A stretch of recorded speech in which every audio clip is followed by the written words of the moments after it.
السلام عليكم ورحمة الله وبركاته. الحمد لله رب العالمين والصلاة والسلام على سيدنا محمد وعلى آله وأصحابه أجمعين أما بعد.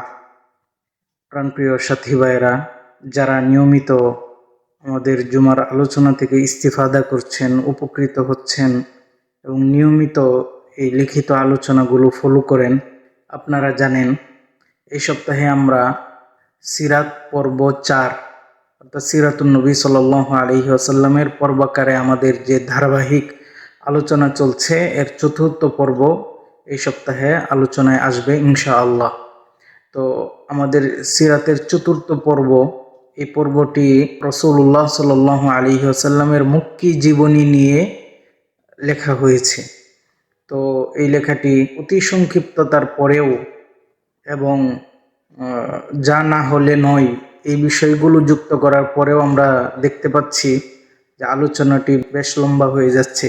আপনাদের কাছে আমি বিশেষভাবে পরামর্শ চাচ্ছি, আমরা কি এই আলোচনাটিকে ধারাবাহিকভাবে রাসূলুল্লাহ সাল্লাল্লাহু আলাইহি ওয়াসাল্লামের মক্কি জীবনী নিয়ে দুটি পার্ট করে আলোচনা করব, অর্থাৎ 2 সপ্তাহে আলোচনা করব, নাকি এটাকে আরও সংক্ষিপ্ত করে আমরা 1 সপ্তাহে শেষ করে দিব? এই বিষয়ে আপনাদের সুপরামর্শ কামনা করছি।